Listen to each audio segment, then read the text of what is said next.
What's up, everybody? It's Alex, and you know what time it is. It is limited set review time. That's right. Core Set 2019. Their release you would think would be this weekend because spoilers ended last weekend, but it's actually 2 weeks away, and the schedule's all still messed up anyway, so who cares? But yeah, it's a really exciting time to be seeing the Core Set come back. Core Magic Origins was the sort of last hurrah for the core set before Wizards was unceremoniously rejecting it and saying, you know what, meh, we don't need this. But I think whoever decided that they needed it, deserves a pat on the back, I think, because the core set, I think, is a really important aspect for Magic, especially new players who may not want to come in to a set where there's like all kinds of crazy lore, like Dominaria, and it's like what are all these legendary guys doing, and just like it's a much more simple Magic experience. The reminder text is on literally everything. The archetypes for limited are a little bit more just in your face and not so sort of hidden underneath, multiple cards. You have to kind of find the hidden pieces there. It's simple Magic, but it doesn't mean it's bad Magic. It just means it's a little bit more simplified. There's not really a big overarching lore that we're trying to deal with here, aside from sort of this like history of Nicol Bolas and the 5 legendary Elder Dragons, which are all in this set and look amazing. But yeah, we'll get to them later on in this review set. But yeah, we're going to focus on the white cards for today, and I'm going to do something a little bit different here because I've gone back and watched a couple of my old set reviews and looked at other set reviews out there, and I've noticed kind of a trend since, I've been playing Magic. The delta between limited playable and limited unplayable is starting to close, and to that point, I really don't think that it makes a lot of sense to give a card like a letter grade, or like we were doing like on a 4-point scale. I mean, obviously you still have bombs and things like that and cards that are just crap, but it's really hard to distinguish between like, a 2 and a 2.5. Like there's just not a lot of distinction there because everything on some level is playable, and I think that's what Wizards is really trying to be pushing into. Think back to Innistrad, where a lot of players would just they had played every card in limited. There wasn't a card that they would not try because there was some sort of a place for it in a certain archetype, and I think that's what we're really getting towards here. Limited is a very heavy component of Magic design now, and Wizards is really pushing towards that. So I think that to say that this card is a 2 versus a 2.5 versus a 2.7. I mean, it's a little redundant and a little bit meaningless unless you have the context built around it. So I'm going to do something, like I said, a little bit differently. I'm just going to talk about, just the card itself. In a vacuum, is it playable? What kind of deck you should put it in? And just kind of give you my brief thoughts on it instead of giving it sort of this abstract alphanumeric rating. And so let's just jump right into it here. We're going to do our white cards tonight, and be sure to check out the rest of the videos throughout the rest of the coming days.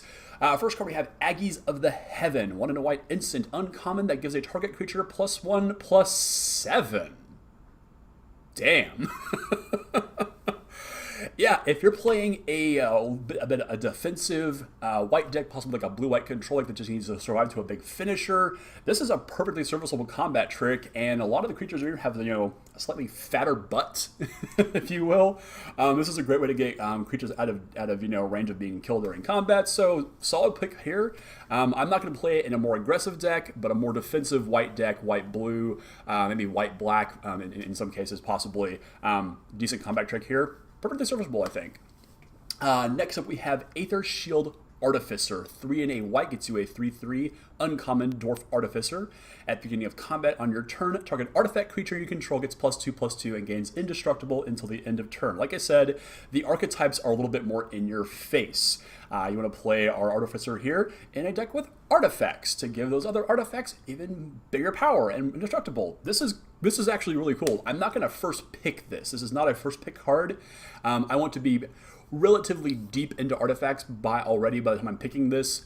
But as a 4-mana 3/3, it's perfectly serviceable. Mid-pack picking there, but I'm not super excited to take this until I'm deep into the archetype that it wants to be in. Unlike our next card, Ajani, Adversary of Tyrants, and apparently all of these Planeswalkers are kind of like being shown in different points in time, and this apparently was when Ajani first faced off against Nicol Bolas back on Alara, so lore aside there. 2 white legendary Planeswalker Ajani gets you 4 loyalty Planeswalker, +1 puts a +1/+1 counter on up to 2 target creatures. -2 returns a target creature with converted mana cost 2 or less from your graveyard to the battlefield. And -7 gets you an emblem at the beginning of your end step. Create 3 1/1 white cat creature tokens with lifelink. We're going to see a lot of lifelink and a lot of cats in white. Just forewarning there, get used to it. Yeah, what more can you say about Ajani?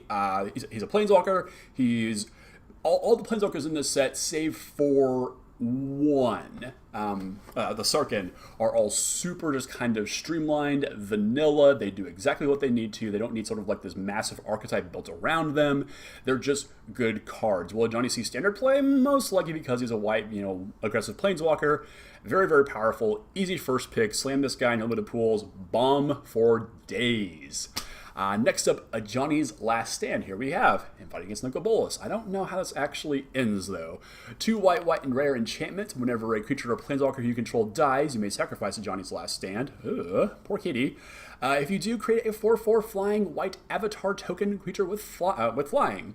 And whenever a spell or ability an opponent controls causes you to discard this card, if you control a planes... Just random hoops to jump through here.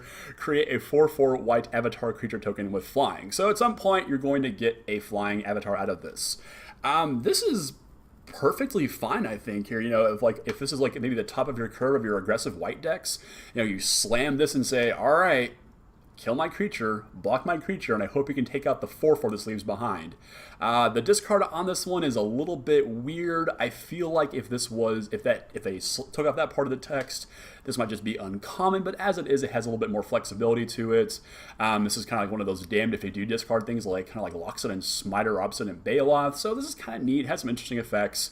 I'm not going to be excited to first pick this. This will probably table at least once, but for a low-to-the-ground aggressive white deck, I can see wanting this just to kind of put your opponent in the pressure position of saying, well, if you block and something dies, this happens, and I hope you can beat this. So exciting, but not all that playable, I don't think. Let's move right along to a returning favorite, Ajani's Pridemate. Again, there are lots of cats, and there's lots of lifelink in this set. 1 in a white, 2/2 uncommon cat soldier. When you gain a life, put a +1/+1 counter on Ajani's Pridemate. I'm happy to first pick this little dude right here, and then just build around. Like I said, there's a ton of lifelink in white, and also black is sort of the color pair there for that archetype. Gain life, make it bigger. You see how this goes. Low to the ground, aggressive, perfectly fine here. I like this guy a lot. Easy first pick, and then I'll go really heavy into that aggressive life gain strategy. Or if, I just happen to be in white and it's just, a decent 2/2, also fine. So perfectly playable and can really kind of fit into any archetype, but obviously shines most where you have a good amount of lifelink and life gain. As we see in Ajani's Welcome, a single white enchantment gets you an uncommon. Whenever a creature enters the battlefield under your control, you gain 1 life. So, okay, turn on Ajani's Welcome into Pridemate into whatever else you want to on 3, 4, and 5, and add infinitum, because Pridemate is going to be absolutely huge at that point. This card is obviously built for the life gain deck, although maybe you're in a more sort of defensive white-based control, like blue-white, black-white perhaps, and you want to be a little bit more defensive with your plays, playing some more defensive creatures. This is going to get you to the late game where you can start playing your bombs, with impunity and not have to worry about your life total being, dangerously low because of your aggressive opponents has been beating you down here. This is a cool card here. I like this a lot. This might see some kind of modern play in Soul Sisters, sure. But yeah, I think, I'm not going to take this aggressively, but I think once I'm in a deck that wants an effect like this, I'm more than happy to pick this up at some point in my draft or put this into my limited decks. Next up, we have Angel of the Dawn, 4 in a white angel, common, 3/3. It flies, and when it enters battlefield, target creature or creatures you control. Holy crap! Creatures you control get +1/+1 and gain vigilance until the end of turn. This is scary right here. This is 5 mana for a 3/3 flying body. Ooh. Yeah, this is a perfectly serviceable pick here. Obviously, in draft, it's not going highly, but as soon as those last couple of picks, I can see this being completely reasonable. Flyers are always good and limited, as I'm sure you're aware, and a full-on anthem for your entire board plus vigilance. That's nothing to scoff at right there. This is a really cool card right here. Probably mid-pick take. I'll be taking stuff like this to start filling out my curve here. It's a little bit expensive, but the effect is well worth it.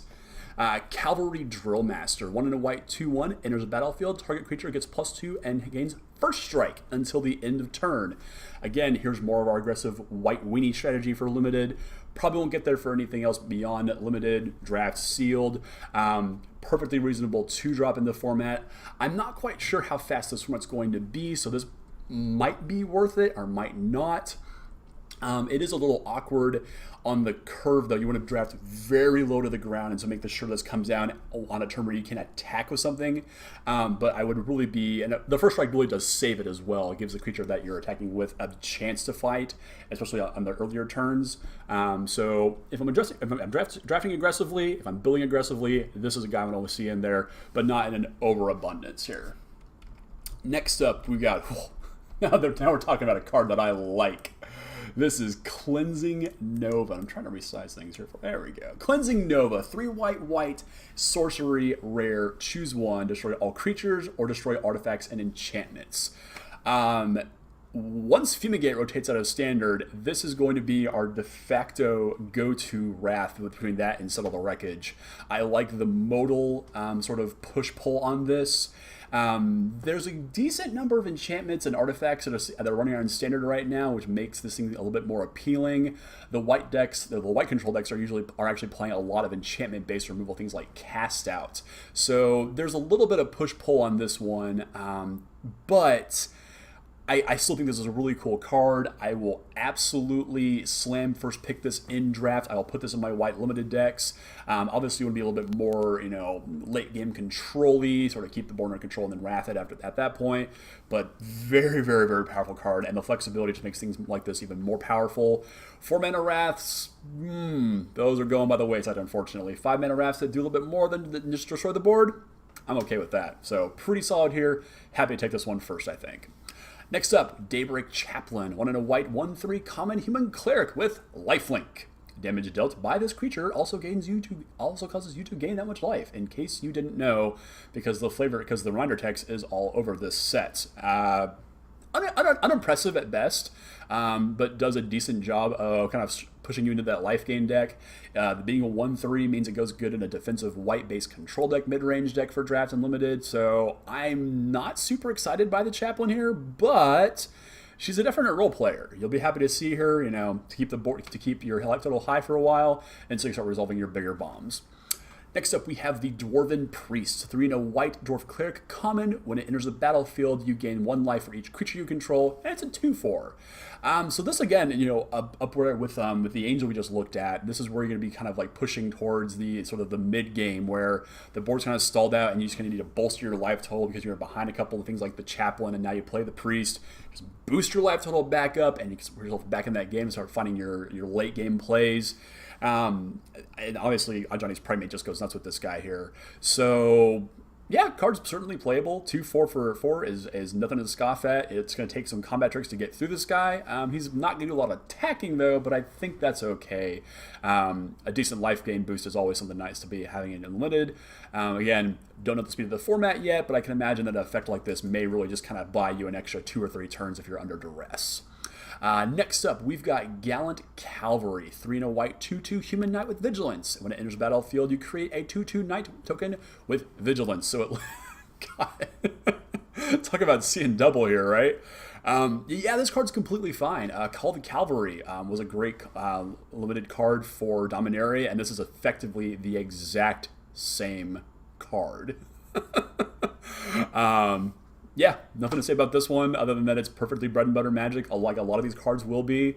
You need a way to fill out your curve, and this is going to do it. And bring an extra body to the game, nothing to scoff at. I like Gallant Cavalry just fine.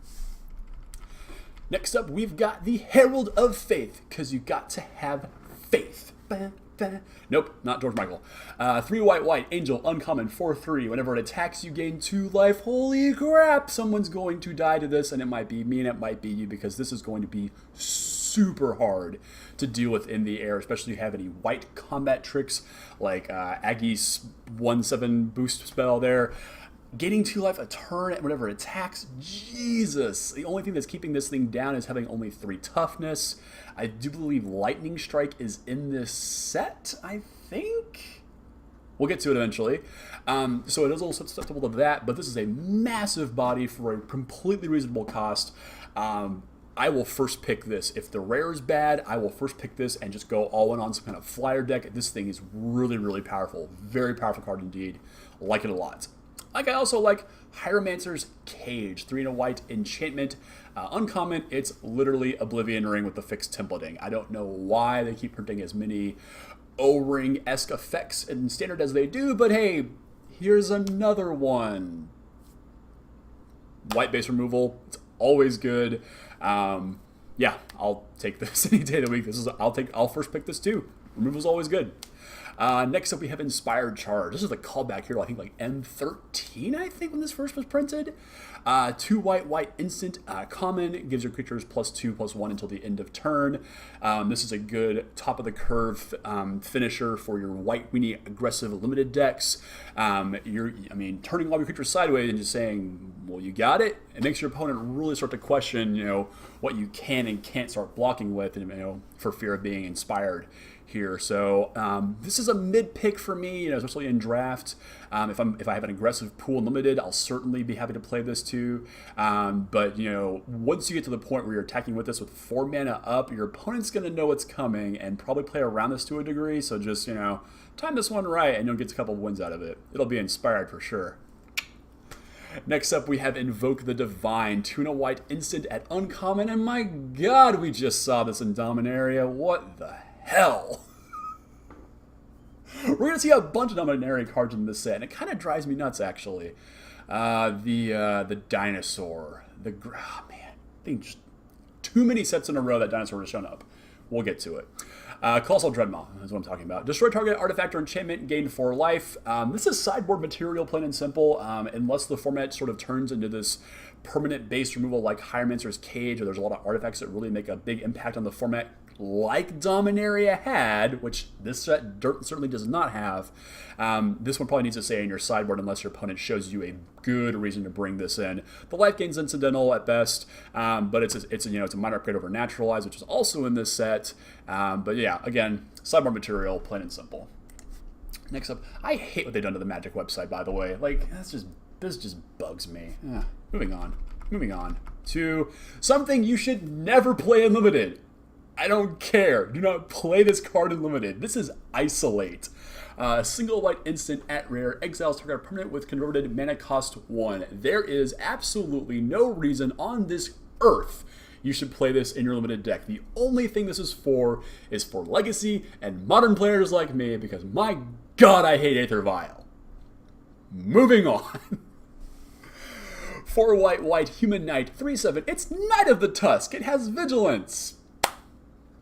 Good luck beating through this thing at some point. If your white opponent survives to cast this, ooh, damn. I don't know many other creatures that have 3/7 as stats. This thing's huge. I mean, it's not going to be easy to cast early on, but if you can ramp into this thing and start beating down with it, damn. Not an exciting pick, but a very good filler once you're ready to kind of close the game out in your slower white-based decks. This isn't a great finisher, but it'll certainly get the job done in some cases. Horse. Who needs a horse? Sometimes Swimmertext just really gets me the right way. I love it. Next up, we have Knight's Pledge. 1 and a white enchantment aura at common. Enchant creature gets +2/+2. I used to not be super high on enchantment-based pump spells like this. I always, say, I can always hear myself in the back of the corner, but what if they have the bounce spell, Alex? It's fine. Play things like this, make your guys bigger, make them have the removal spell, or make them make the bad blocks. Make them have it. Yes, the bounce spells exist. It's a shame we don't get Unsummoned anymore, but we can get Land or Elf for reasons that I don't understand, but Knight's Pledge, perfectly fine and playable. Next up, we have Knightly Valor. This comes back from, I believe, Return to Ravnica, I think that's what I want to say here. 4 to white enchantment aura.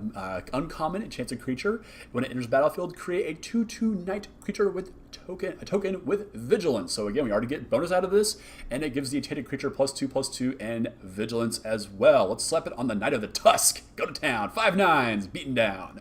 Yeah, this, again, they're not always going to have the removal spell and make them have it. And getting the body on top of this, the extra 2/2, is actually no small feat here either.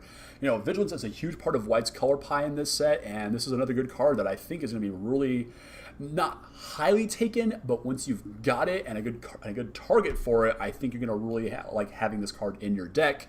Definitely a medium pick for me in draft, but I'll be happy to play this in my White decks for sure. Next up, we have our first, the return of the cookie cutter scrapbooking scissor frame. I've grown to like it. I truly do like this. This is Lena, the Selfless Champion, 4 white legendary creature, human knight, rare 3/3. As she enters the battlefield, you create a 1/1 white soldier creature token for each non-token creature you control. You can sacrifice it, and creatures you control with power less than Lena gain indestructible until the end of turn. Woo doggy. Yeah, utter bomb right here. Absolute bomb. You know, limited games, especially core set limited games where the combat tricks are a little bit straightforward, the mechanics are more straightforward. This is gonna mess up some people's days. To slam this down and just turn it all sideways, maybe an inspired charge, I don't know, and then to sack this and just give the whole team the ability to just beat through. This is insane here. Probably not good enough for standard. That's okay. You just need good limited creatures like this, and Lena is no slouch. What can you say? Moving on, Leonin Vanguard. Oh, it's another kitty. 1/1 uncommon cat soldier at the beginning of combat on your turn. If you control 3 or more creatures, it gets +1/+1 until the end of turn, and you gain 1 life. This one's underwhelming unless I am in that super low to the ground aggressive white deck. The life link, the life gain is, you know, marginal at best. 1 mana 2/2s that are conditional are pretty incidental. I don't like this one very much here. But again, if the format proves to be, you know, quick, I can certainly see this being a force in limited, but I need to see it in action. But for the time being, I'm not impressed by this one. But maybe there's something to this one. Next up is a card that, holy crap. You guys remember Hero of Bladehold? This is not Hero of Bladehold, unfortunately. 2 white cat soldier rare. This is Leonin Warleader. It's a 4/4. Whenever Leonin Warleader attacks, I'm going to say he attacks, yeah. You create 2 1/1 white cat creature tokens with lifelink that are tapped and attacking. Holy shit. If you untap with this, you will win the game. If your opponent untaps with this, you will lose the game because this is going to cascade out of control so freaking fast. I guarantee you that when this thing attacks, there will be pump spells behind it. This is scary stuff. Awesome first pick here. This is why we're in the cat deck. This is the cat deck right here. Awesome card. Next up we have Loxodon Line Breaker. 2 and a white elephant soldier 3/2. Pure plain vanilla commons here. Nothing wrong with this guy. Playable. 3/2s for 3. Always good in my book. Not exciting, but certainly nothing to scoff at. Next up, we've got the Luminous Bonds. 2 and a white enchantment aura. Enchant creature. Can't attack or block. Again, these O-ring effects. I get it. This one lets you activate their abilities still, but sure. This is not the kind of common removal that I'm going to take over. This is not Eviscerate, is where I'm going with this one. This is not, you know, black removal that I will take over most uncommons. This one's decent at best, decent filler for, you know, any really white deck will want this, but not going to be taking this over better, more premium removal and creatures. This one's just underwhelming at best. For 3 mana, I expect this to do a little bit more than just all that. Art's nice though, pretty in foil I bet.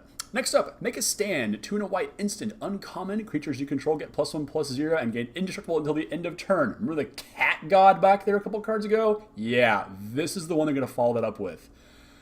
This card's scary. For, again, aggressive white decks. want these kinds of combat tricks, and you will get blown out by one of these at some point. Play around these cards, have the removal spells, have the bounce spells ready. When they go for it, punish them because they telegraphed it. But sometimes you're gonna walk into it, and that's okay too. This card's really powerful and will swing the games around very quickly if your opponent can't play around it properly. Not a high pick, but definitely one I'm going to be looking for once I'm in a good, aggressive, go wide white deck. Next up, we have Mentor of the Meek returning all the way from OG Innistrad. This guy was a house back in Limited, and I think he's going to do some good work here for us again in Standard coming up in the next couple of months. 2 and a white human soldier at rare 2/2. Whenever a creature with power 2 less enters the battlefield under your control, pay 1 and draw a card. Yeah, I will first pick this bad boy all day long. I will put it in every white deck I build in Limited, and as soon as, any value that you get off this guy is just gravy on top. The stats alone are underwhelming, but as soon as this starts to get going, awesome. Especially you have some of the token generators. The Cat God again. This thing is going to get out of control very fast, and into the late game, you're able to turn those relatively dead draws of weaker creatures into card advantage, and that's where white always struggles. This card is insanely powerful. Solid first pick for me, and it's going to go in every white deck I build in Limited. Next up, Mighty Leap. 1 and a whites. Is this more like an Assassin's Creed, kind of like the Eagle Dive? I don't know. Target creature gets +2/+2 and gains flying until the end of turn. Cards like this always kind of confuse me. Yeah, it's a combat trick, but your opponent, I'm going to attack with my dragon. Before blocks are declared, Mighty Leap, and that allows them to respond and probably kill the guy. But, if you're just trying to get through the last one, take a couple damage, and your opponent just can't block a flyer, perfectly fine. But this one's pretty underwhelming. I'm not as big a fan of this one as I am the more sort of tactical, sort of gotcha combat tricks like Make a Stand are. But this is still perfectly fine and a perfectly playable comment if you need it for your white aggressive decks. Lots of aggressive white decks in this format, apparently. Militia Bugler, 2 and a white human soldier at uncommon, 2/3 with vigilance. As it enters the battlefield, look at the top 4 cards of your library. You may reveal a creature card with power 2 or less from among them and put it into your hand, and the rest go on the bottom of your library in any random order. This is fine. Yeah, the stats are good. This is going to be a good, mid-curve filler. You might have some trouble into the later game, hitting better targets as you're going to be playing bigger, more powerful spells. And so again, this is going to be pushing you towards a white aggressive deck. I don't want to take this until I'm in that kind of a deck, or at least I know that my deck has a surplus of targets for it. Possibly a more defensive white deck, blue-white, maybe black-white, something like that's where I'm going to put this guy. Not a super aggressive creature, but good at what he does when you have the deck to build around. Definitely a build-around card here indeed. Next up, we have Novice Knight. 1 mana, 1 white mana, uncommon, 2/3. What? Oh, it has Defender. Well, there you go. But as long as it's equipped or enchanted, it can attack as though it didn't have Defender. So this little 1 mana 2/3 turns into like a 4/5 immediately from whatever enchantment you slap on this guy. So this can get scary. This will hold down the battlefield for at least a couple turns until your opponent starts to go a little bit wider. But then once you find your first enchantment and slap it on here, you're going to go to town with this guy, and they're going to answer this super quick. Like we've already seen, there's lots of enchantments so far we've seen in the set, especially for white. This card can be very, very powerful, but definitely needs the right support for it. But I can see even some more defensive white decks liking this as well, just as a good early play to just keep the life total high. So solid and definitely flexible as well. Next up, we've got a Theros returning, not an all-star, kind of underwhelming. This is a Resco Swiftclaw. 1 and a white gets you a common Cat Warrior, 3/1, and that's it. This will get through maybe one time, and then it's going to die. Super underwhelming, utter just curve filler, and I'm going to be looking for better things to put, like Pegasus Courser. Now we're talking. 2 and a white, 1/3. It has flying, and whenever it attacks, it gets another target creature you control, also flying. So maybe you make your Cat Swiftclaw fly as well. This guy's always playable. Flyers are always good, even sort of, these bigger butt flyers. This is still a lot of damage that's going to come through, and if you've got a bigger guy on the ground that they're going to be gumming up the board, slowing down, hop onto the air and crash on in. Super playable, very good filler here. Next up, we've got a card that's probably going to see more play in Modern than anything else. Remorseful Cleric is a 1 white spirit cleric at rare 2/1 flying, and you may sacrifice it and exile all cards from target player's graveyard. What kind of decks are good in Modern right now? I'm just saying, off of Aether Vial, Collected Company, Dredge, hate, KCI hates, Just Control hates, Mardu Hollow One hates. There's some application for this guy. It might be good enough to get there in Standard. I don't know if there's an aggressive deck that wants this. Obviously Godbearer's Gift is definitely a thing. But we'll see how long that kind of sticks around and how good that lasts for a while. But I can see this guy breaking into many formats. And even just by himself, 2/1 for a 2/1 flyer is still good and limited. So I won't take this aggressively, but further applications in older formats, certainly. Unlike this next guy here, that's a guy. Okay, Resplendent Angel, 1 white creature angel, mythic rare. Now we're talking big old bombs. 3/3, flyer. At the beginning of each instep, if you gain 5 or more life this turn, create beginning of each. Oh boy. Okay, create a 4/4 white angel creature token with flying and vigilance, and then you can pay 3 white until end of turn. Resplendent Angel gets +2/+2 and gains lifelink. All right. This thing is good enough by itself to just beat down, and if you have any of the lifelink that's white so, well known for, this is going to do some damage. Into the late game, this is going to be a complete nightmare if your opponent cannot remove this. Absolute bomb. If you're still giving out the grades to these guys, solid 4, first pick every white deck you play, without a doubt. Moving on to Revitalize, a card that I will probably not play. 1 white gains you 3 life and it draws a card. Not in my decks, not. Pass. Also, Rustwing Falcon. I guess Stormcrow's obsolete now because you can't pitch this to Force of Will, so no, this card's bad too. Flying 1/2 for 1. No. Bad.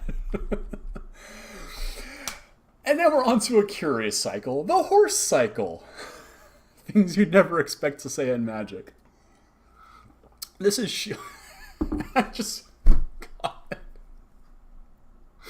I have to imagine some of the design of this set went into the fact that they realized that Goblin Chainlorder is such a egregious mistake of Magic design. Not ban-worthy, but damn it.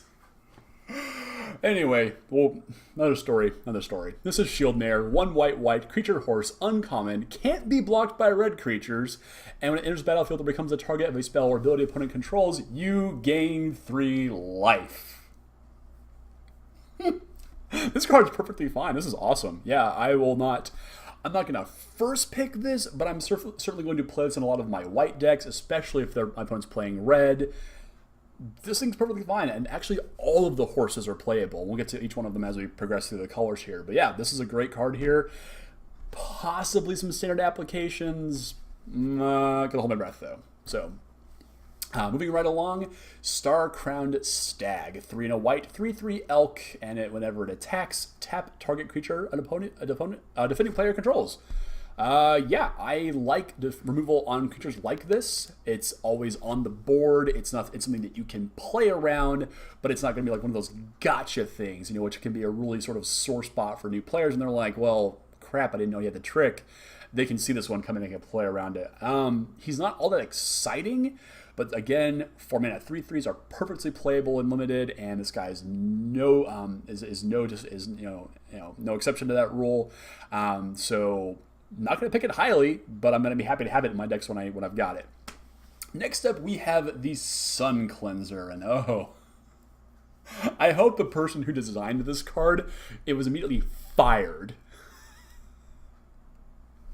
Or the person who said, no, let's not put this in Amonkhet, is now fired, because this card, this little Sun Cleanser alone, this little human cleric, would have literally prevented so many bans over the past couple of months. So many bans. 1 white, human cleric, at rare, 1/4. As it enters the battlefield, choose 1. Remove all counters from target creature. It can't have any more counters put on it for as long as Sun Cleanser remains on the battlefield. Okay, so Walking Ballista. Get the heck out of town. Now, there's more. Target opponent loses all counters. That player can't get counters for as long as Sun Cleanser remains on the battlefield. Energy, anybody? This is literally the anti-energy card that we so desperately needed for months. But instead, Aetherworks Marvel, Attune with Aether, Rogue Refiner, all got the axe because they couldn't put this guy who clearly belongs in Amonkhet in Amonkhet. Or Ixalan, or whichever set. Like, it looks like it belongs in one of those sets. Like, what the hell, Wizards? I mean, it's like Kataki's War Wage all over again. You know, a card that came literally sets after Affinity Ruin Standard. You know, back in 2005. This feels bad. This is not okay, Wizards. It's not playable limited unless you need a 1/4 or your opponent has a big guy that has lots of counters on it. This is a sucker punch right here. This is not funny. This should have been printed a long time ago. Shame on you, Wizards. God damn it. Next up, we have Take Vengeance. 1 white sorcery. Common, destroy tapped creature or target tapped creature. Yes! This is common removal that I will gladly take over a pack of crappy rares and crappy uncommons. Because lots of creatures attack, and lots of creatures tap when they attack. Unless they're white and they all have vigilance, like this whole set apparently having. So this card's perfectly playable. Yeah, I will first pick this over a lot of more, better cards because unconditional, well, I won't say unconditional, but minorly conditional removal is absolutely worth it, even at sorcery speed. Awesome card. Next up, we've got our last 2 white cards. We have the Trusty Pack Beast. What will you put in your Trusty Pack Beast pack? 2 white common 2/3 as it enters the battlefield. Return target artifact card from your graveyard to your hand. Are the artifacts good in this set? I don't know. We'll find out together, and maybe the Pack Beast will have something to bring back with him. But as it stands right now, not that exciting. Now, Valiant Knight. Is that... What's that? What's the lion in the line? What's in the wardrobe? I didn't read that one. Sorry. I didn't see the movie. 3 white. Human Knight. Rare. 3/4 that gives other knights you control +1/+1, and paying 3 white gives all knights double strike that you control until the end of turn. So there's a bunch of knights in this set. There's your Night Lord. This card's really good. Without the support behind it, it's not as good, but to give itself double strike into the late game for 5 mana, it's a little bit pricey, but if you have enough support for it, this is going to shine and really just push your white aggressive decks, to that next level there. So this card's really, really potent as well. I'm more inclined to first pick this one as well. Obviously because it's rare. Rare is powerful. I'm happy to first pick this one and then build the Knight deck around it. But unless I'm already deep into it and I get past this, or I open it, in packs 2 or 3, I might be more inclined to pass this one. And I'm not as inclined to play this in my sealed decks again, unless I have the support to kind of go around it as he stands. 4 mana 3/4s are just kind of underwhelming. So needs the support, but that's what a lot of the set really feels like. Is that you need, obviously all Magic sets, you need support for your other cards, but this one is really trying to say that you really want to build around sort of like, here is my life gain deck, here is my Knight decks. And so I think that, again, if this goes back to the point about Magic core sets being more friendly to newer players, it's not this really obtuse, like, Garna the Blood Flame. Like, a new player looks at that and goes, what the hell do I do with this? The smart Magic players and the more experienced Magic players go, well, you obviously play, Dark Petition to put some creature cards in your graveyard, have apparently a bad block, and then get them all back on the end of their turn and blow out your opponent. That's what you do with Garna. There's stuff like that. Stuff like Slimefoot decks, things that are not like surface level. And that's where core sets really like to play. Surface level Magic. And that is the end of our white cards here, ladies and gentlemen. A little bit more on the fly, off the cuff, and not really preparing the notes because I want to be a little bit more just, I haven't looked at all of these cards, to be completely honest. I've glanced through them, but there are some that I've certainly missed. So my genuine surprise when my card says something ridiculous, I just kind of go, what the hell? That's a genuine reaction right there. So, of course, we have plenty of days until the pre-release. We have over a week. So dig into the spoiler. Let me know what your favorite cards are. We're going to be going through all the cards. We've got the white, the black, the red, the green, the gold, and the artifacts. And there's a ton of awesome cards in this set. So thank you so much for watching, everybody. This has been the White Cards, and I will see you next time. Have a good night, guys.